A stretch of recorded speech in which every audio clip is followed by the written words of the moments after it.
Hey guys, I'm here to help you go over your work for Thursday. It's going to say April 30th daily work. Remember, you can get to it in Google Classroom or in Canvas. You need to complete it and make sure you're turning it in so I can provide some feedback. So I'm going to start by sharing my screen so we can see today's work.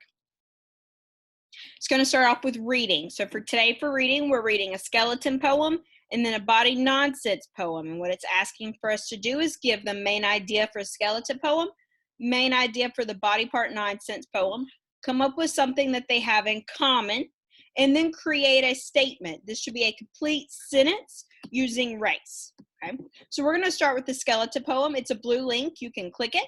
You may have to make a copy, and then it should pop up for you. It is titled My Skeleton. Okay?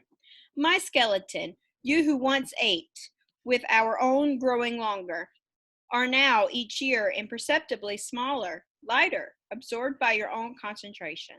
When I danced, you danced. When you broke, and it was like laying down, walking, climbing the tarry stairs, your jaws, my bread.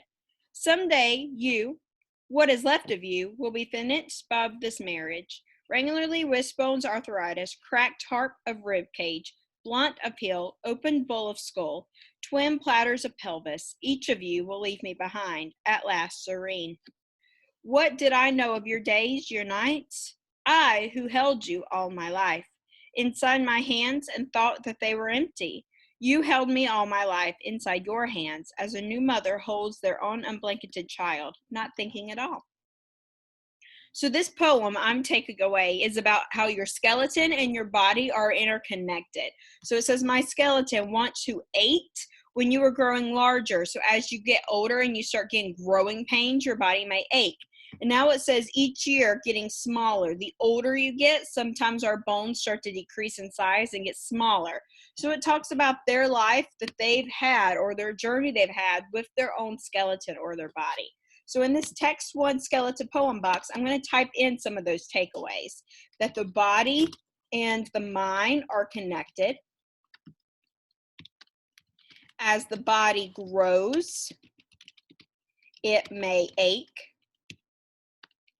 As you get older, the body may get smaller.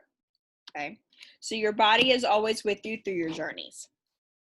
Now text 2 is body part nonsense. It is up here as a blue text. You may click it. You might have to make a copy and then it should open up for you. It says body part nonsense. How far will you fall when you fall asleep? Could you walk on a bridge of your nose? Could you ever play the drums in your ears or drive the nails of your fingers and toes? Could you play ball with the ball of your foot? Could your blood vessels sail on the sea?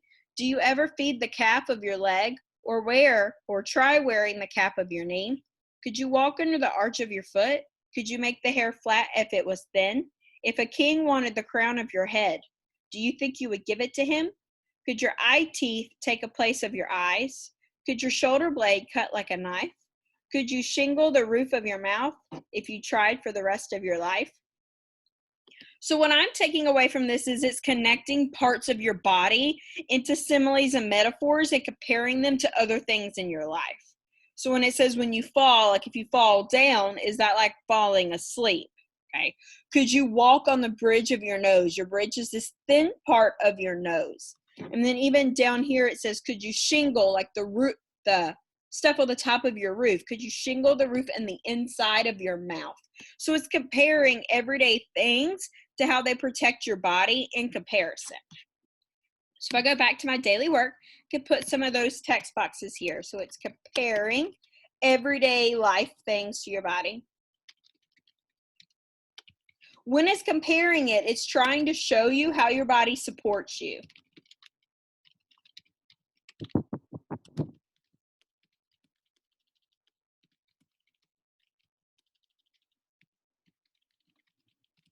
So if I'm trying to take away from both of these, both are talking about the body and how they're interconnected to your life.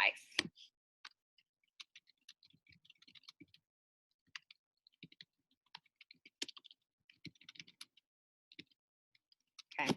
And when I'm talking about life, I'm talking about like how you're living it, the activities you choose to do, the things you try to eat, your health, that everything's interconnected.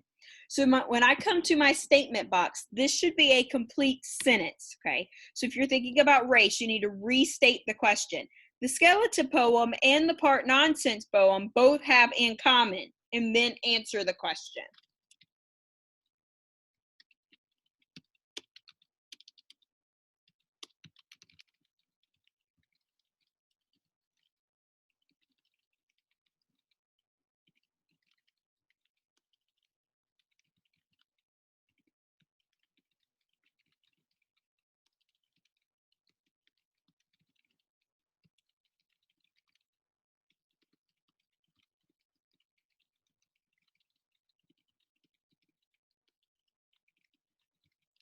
So I put the skeleton poem and the body the body part nonsense poem. Both have in common they're comparing how the body systems support and joins for your journey in life. You cannot have life without your body there to help you. So finally, for reading today, there are 3 exit ticket questions on those 2 readings. That's why I left them pulled up so that I could go back to them if I needed to.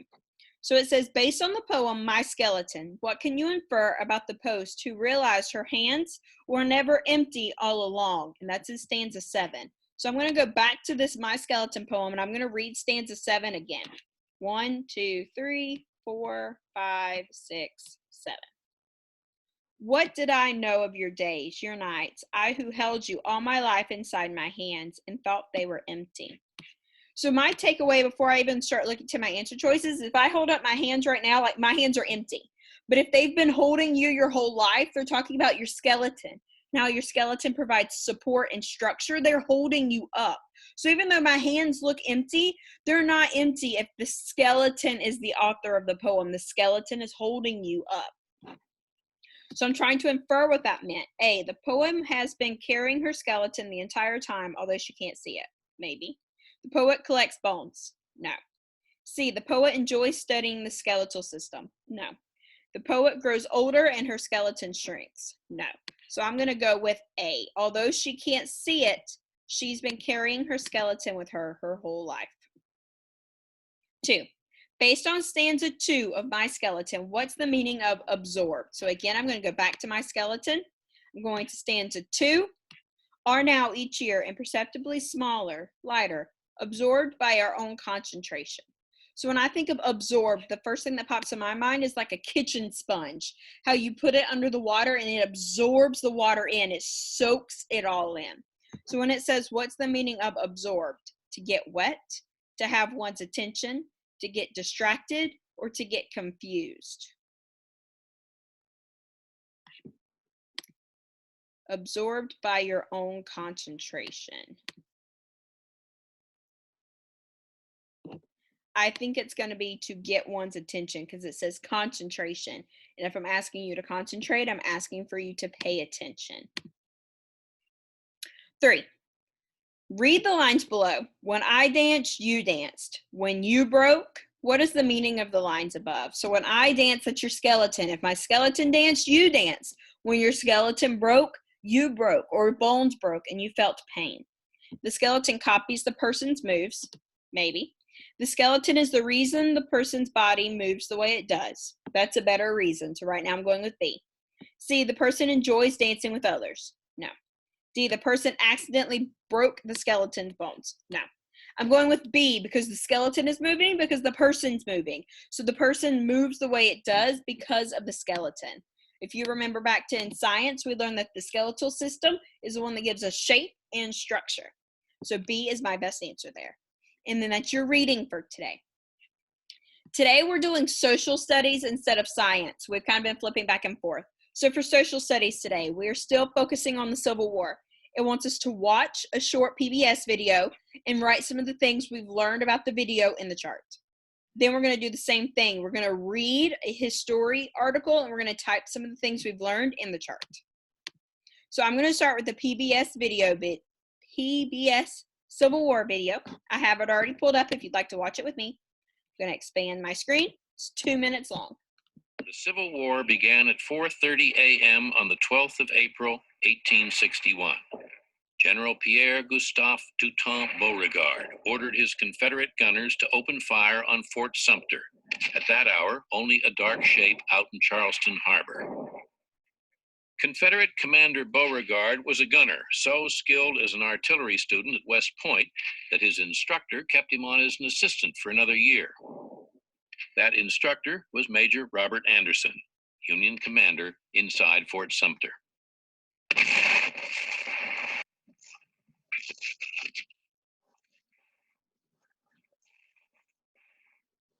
All the pent-up hatred of the past months and years is voiced in the thunder of these cannon, and the people seem almost beside themselves in the exaltation of a freedom they deem already won. The signal to fire the first shot was given by a civilian, Edmund Ruffin, a Virginia farmer and editor, who had preached secession for 20 years. Of course, he said, I was delighted to perform the service.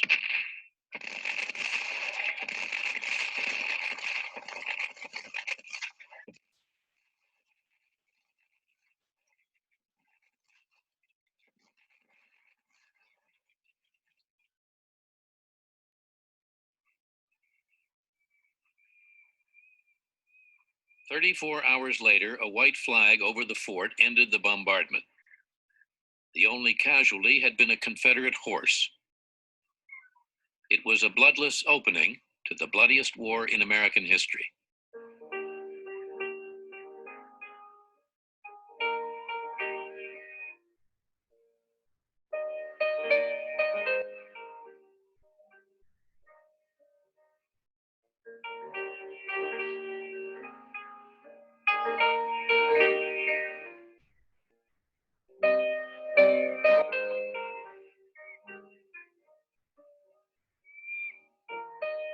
The first gun that was fired at Fort Sumter sounded the death knell of slavery. They who fired it were the greatest practical abolitionists this nation has produced."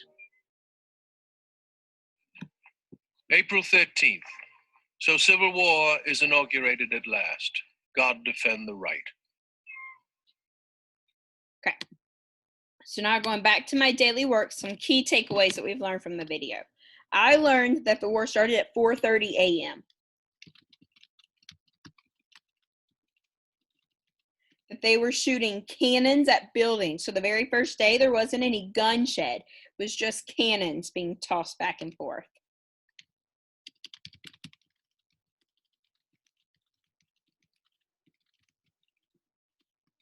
That this went on for 34 hours before one side basically surrendered or gave up. They put up their white flag.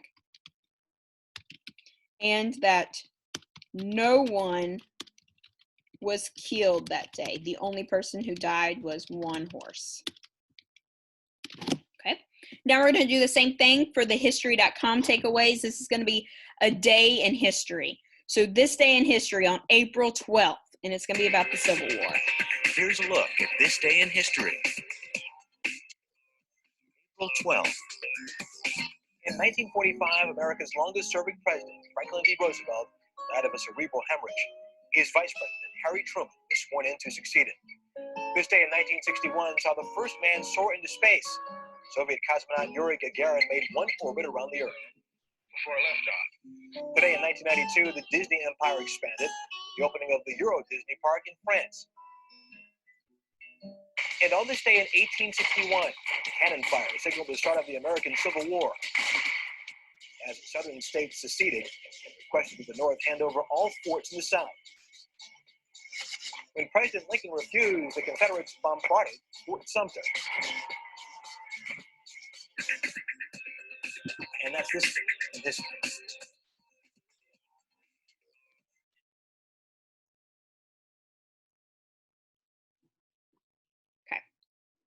So Civil War begins as Confederate forces fire on Fort Sumter. The bloodiest 4 years in American history began when Confederate shore batteries under General P.G.T. Beauregard opened fire on the Union-held Fort Sumter in South Carolina's Charleston Bay. During the next 34 hours, 50 Confederate guns and mortars launched more than 4,000 rounds at the poorly supplied fort. On April 13th, U.S. Major Robert Anderson surrendered the fort. 2 days later, U.S. President Abraham Lincoln issued a proclamation calling for 75,000 volunteer soldiers to quell the Southern insurrection.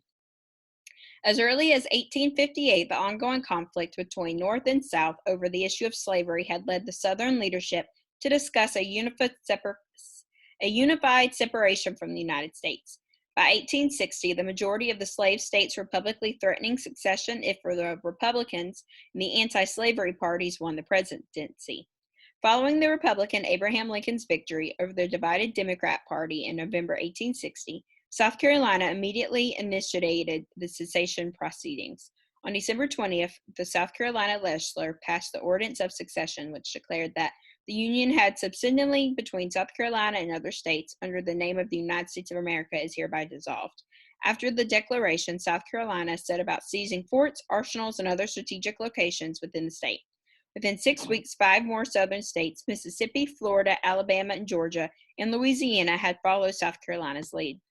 In February 1861, delegates from those states convened to establish a unified government.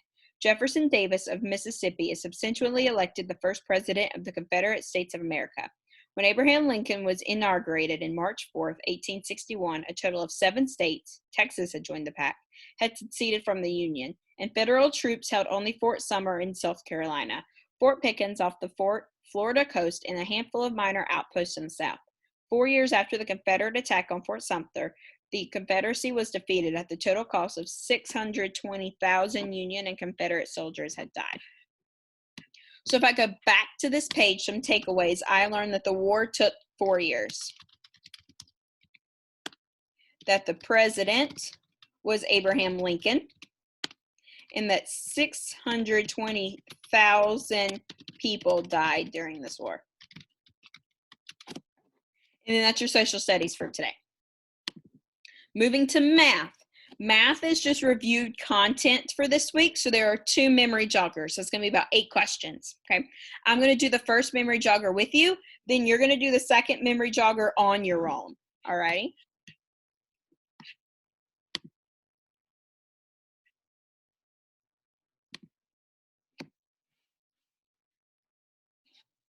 Hello.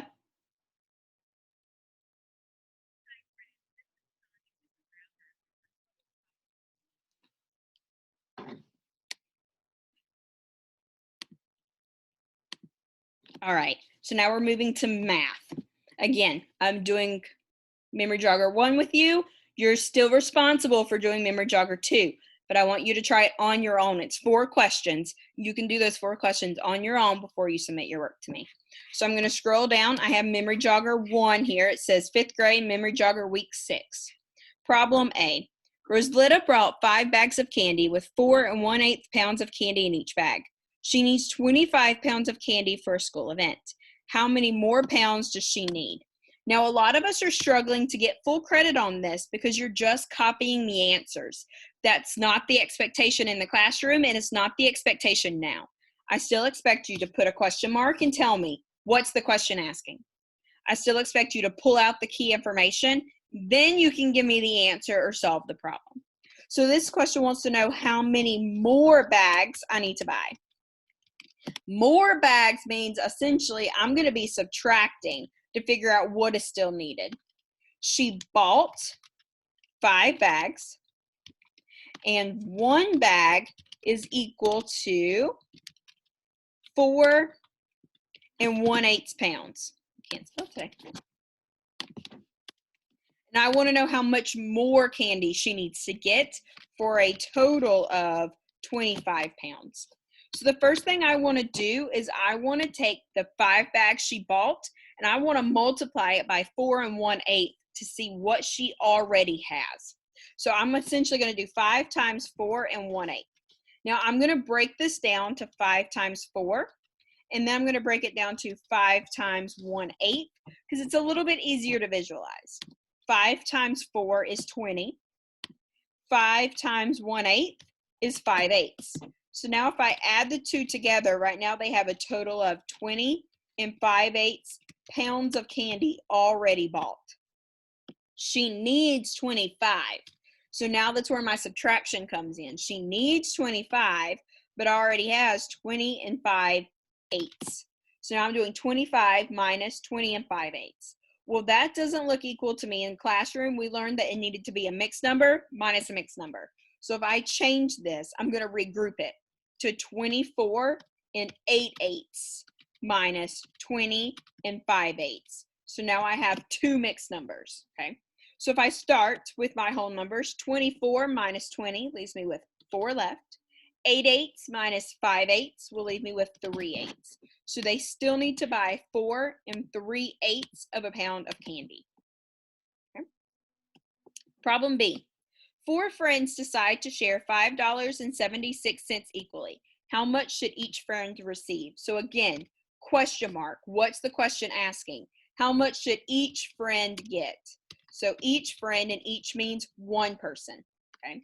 Well, they have a total of $5.76, and I want to share that with 4 friends. Okay.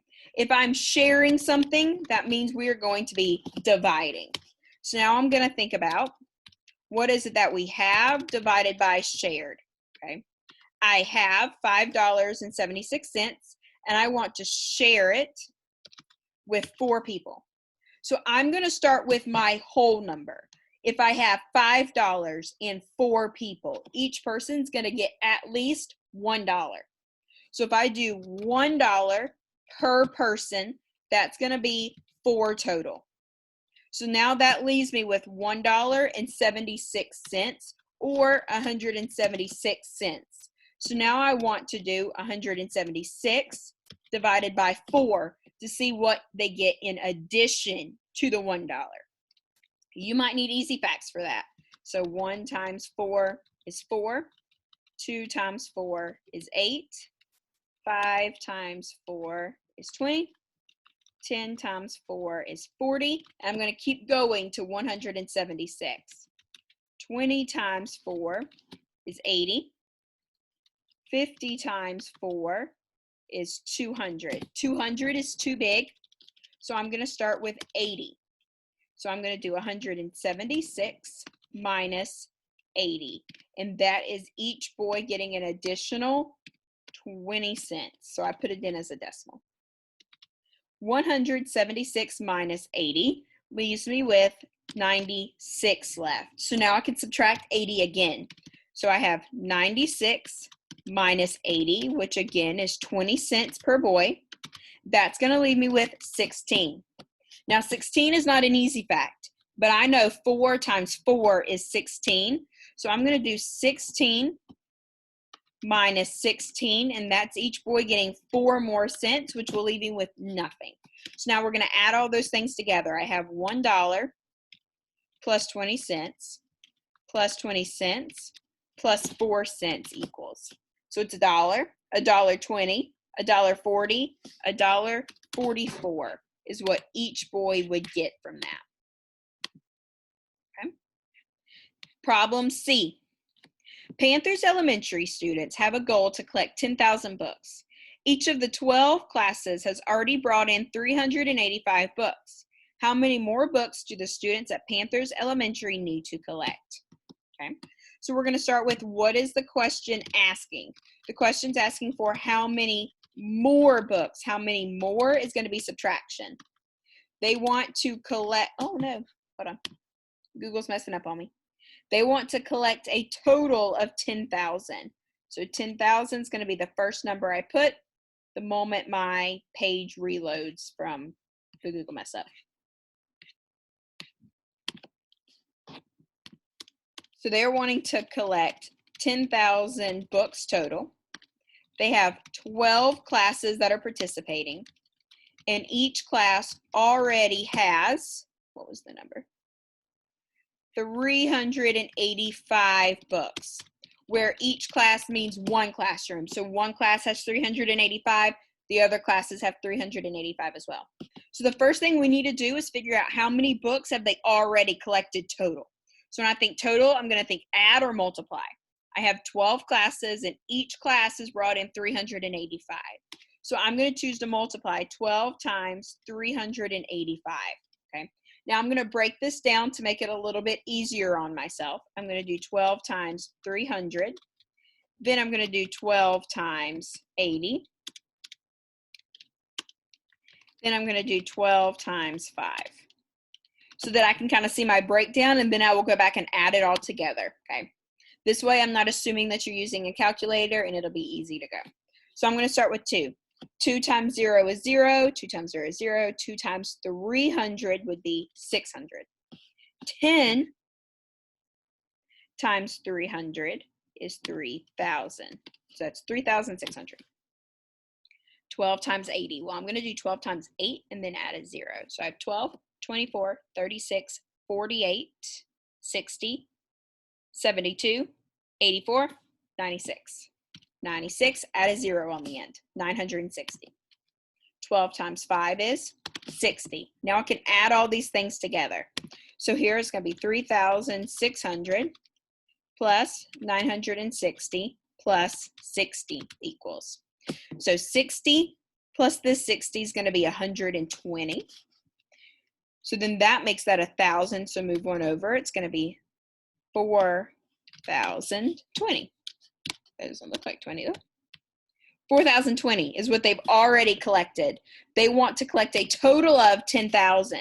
So now I need to do 10,000 minus 4,020. That is not a minus sign. Minus 4,020. Okay, we're going to figure out what that equals. So really, if I was to regroup, this is going to turn into 5,980 books is what they still need to collect. So I'm highlighting my answer. Now to problem D. Record each decimal in standard form, then rewrite them in order from greatest to least. So first we're going to start with just standard form. Standard form is another word for numbers. So I'm going to write each one in numbers, then we'll put them in order from least to greatest. Next, first one is 14 hundredths. The THS on the end means it's a decimal. So 14 hundredths looks like 0.14. Okay. Next one, 48 thousandths. THS is still a decimal. 48 thousandths, 0.048. So that the 8 ends in the thousandths place. Next one is 1/10. It's going to look like 0.1, 1/10. Next one is 3 hundredths. THS tells me it's a decimal. 3 hundredths looks like 0.03. So 3 falls in the hundredths place. Now we need to put them in order from least to greatest. So the way we do that is we're going to start with our whole numbers and work our way over looking for the smallest numbers. So they all have zeros. They all have a decimal. So now I'm moving to the tenths place. I have a 1, 0, 1, 0. Zeros are smaller. So I'm going to pay attention to those. This next number is a 4. That next number is a 3. 3 is smaller than 4. So my first number is 3 hundredths. Then 48 thousandths. Now I'm looking at the ones with ones. This one has no number behind it. So that means it would have a 0. 0 is smaller than 4. So my next one would be 1/10. And then we would round it out with 14 hundredths. This needs to be highlighted because that's what it's asked for from least to greatest. Okay. Now you're responsible for doing the next 4 and typing them into your A, B, C, and D sections. I expect to see question marks, key information, and then that you solved it. So if I had to show my work for 12 times 385, you have to show your work for 12 times 385. No work, no grade. That is the expectation. And some of us are slacking on that. I'm done with the slacking. No work, no grade, especially if I'm recording videos for you and I'm showing you how to show your work. I know you can do it. You just need to believe you can do it. Okay. If you have any questions, make sure you reach out to me. You can comment on your post, you can text, you can call. I'm here for you.